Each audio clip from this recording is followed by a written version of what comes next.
అసలు ఎవరి సంభాజీ మహారాజ్ తెలుసుకుందాం రండి. అది మొఘలై సామ్రాజ్యాన్ని భయపెట్టిన రక్తం. ఇలా ఉన్న మొఘలై సామ్రాజ్యాన్ని ఇలా మరాఠీ సామ్రాజ్యంగా మారడానికి కారణమైనటువంటి వాడు ఆ కుటుంబంలోని ఒక్కడు. ఆ ఛత్రపతి శివాజీ మహారాజ్ గారి కొడుకే ఈ సంభాజీ మహారాజ్.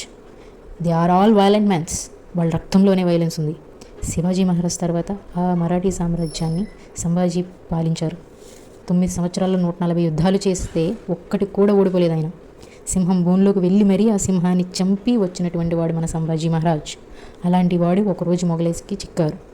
40 రోజులు నరకం చూశారు ఆయన. సంభాజీ మహారాజ్ యొక్క నాలుక కోసినటువంటి వాడు ఈ ఔరంగజీబ్. కంట్లో ఐరన్ రాడ్స్ని పెట్టి నరకానికి గురి చేసినటువంటి వాడు ఈ ఔరంగజీబ్. మన సంభాజీ మహారాజ్ యొక్క చర్మాన్ని మొత్తం ఒలిచి సాల్ట్ పెట్టినవాడు ఈ ఔరంగజీబ్. ఇస్లాంలో కన్వర్ట్ అయితే వదిలేస్తానని చెప్పినా కానీ తాను హిందువుగానే చనిపోతానని చెప్పి జై జగదాంబ అంటూ ప్రాణాలు విడిచిన మహాచక్రవర్తి మన సంభాజీ మహారాజ్. అయితే ఈ సంభాజీ మహారాజ్కి ఒక కొడుకున్నాడని, ఆయన ఇంకా బ్రతికే ఉన్నాడు. ఆయన పేరు షాను మహారాజ్.